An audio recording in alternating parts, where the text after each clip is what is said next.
যারা ধনী তাদেরকে আরও হাজার হাজার কোটি টাকার ধনী বানানোর জন্য কাজ করবে না, যারা মূলত দেশকে রক্ষা করছে, দেশকে বাঁচিয়ে রাখছে, দেশের অর্থনীতিতে অবদান রাখছে, তাদের জন্যই আমরা কাজ করব।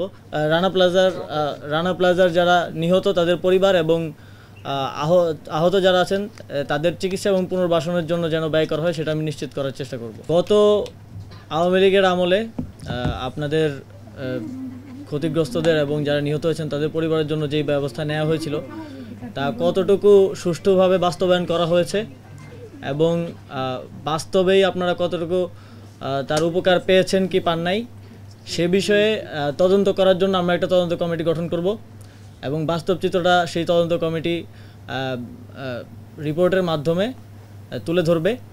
আমি চাই আপনাদের মধ্য থেকে যারা ক্ষতিগ্রস্ত তাদের মধ্য থেকে সরাসরি একজন সেই তদন্ত কমিটিতে থাকবে এবং তিনি নিশ্চিত করবে যে বাস্তব চিত্রটা উঠে আসছে কিনা। এবং আমি আপনারা যেগুলো বললেন আমি নিজেও যখন দেখছিলাম তখন আমি পেয়েছি যে প্রধানমন্ত্রীর যেই তহবিল করা হয়েছিল সেখান থেকে মাত্র 19 থেকে 22 কোটি টাকা আপনাদের জন্য খরচ করা হয়েছিল, বাকিটা সেই তহবিলেই রয়ে গেছে, আছে কি লোপাট হয়ে গেছে সেটা আমরা জানি না। তবে আমি চেষ্টা করব যে সেই তহবিলের যেই বাকি অর্থটা রয়েছে সেটা রানা প্লাজা এবং তাজরিন রানা প্লাজার যারা নিহত তাদের পরিবার এবং আহত যারা আছেন তাদের চিকিৎসা এবং পুনর্বাসনের জন্য যেন ব্যয় করা হয় সেটা আমি নিশ্চিত করার চেষ্টা করব। এবং অনেক জায়গায় চিকিৎসার ব্যয়কে ক্ষতিপূরণ হিসেবে সংজ্ঞায়িত করা হয়েছে। এই সব কিছুই এই তদন্ত কমিটি বাস্তবায়ন করবে এবং তদন্ত কমিটিটা গঠনে আপনারা শ্রমিক নেতাদের মধ্যে থেকে আপনারা যাকে চুজ করেন তাদের মধ্যে থেকে কেউ থাকবে, আমাদের মন্ত্রণালয় থেকে থাকবে এবং সরাসরি আপনাদের পক্ষ থেকে একজন থাকবে। জুলাই আগস্টে ছাত্র নাগরিক অভ্যুত্থানে যে অসংখ্য শ্রমিক নিহত হয়েছে তাদের জন্য গভীর শ্রদ্ধা ও দোয়া রইল। শুধু সভ্যতা নির্মাণই নয়, বাংলাদেশে বিভিন্ন গণতান্ত্রিক লড়াই এবং বিশেষ করে এই অভ্যুত্থানে শ্রমিকরা জীবন দিয়ে প্রাণপণ লড়াই করেছে। 2023 সালে মজুরি বৃদ্ধির আন্দোলনে 4 জন শ্রমিক নিহত হয়েছে।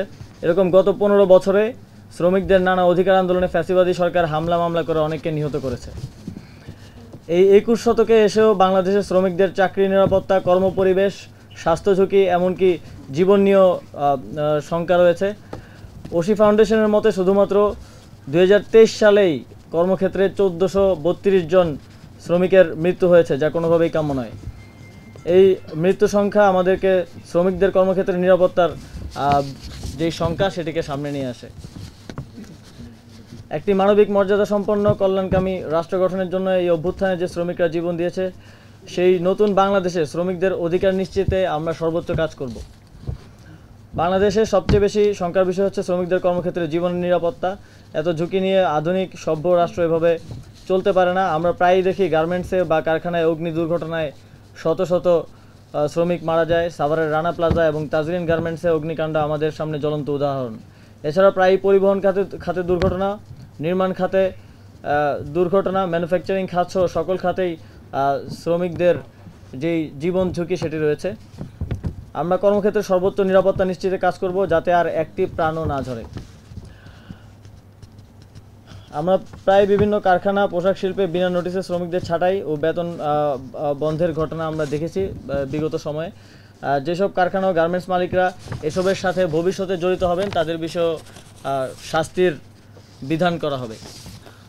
আমরা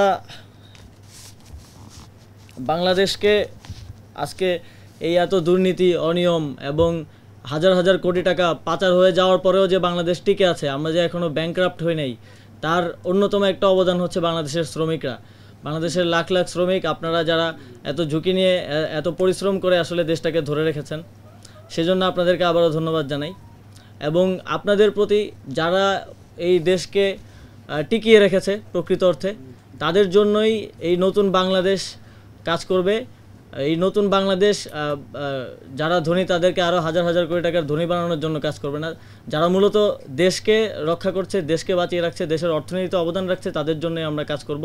এই কাজ করার জন্য আমরা বদ্ধপরিকর এবং সামনের দিনগুলোতে আপনারা যারা আছেন আপনারাও এই সরকারকে সহযোগিতা করবেন সেই কাজ করার ক্ষেত্রে এই প্রত্যাশা আপনাদের থেকে রাখছি।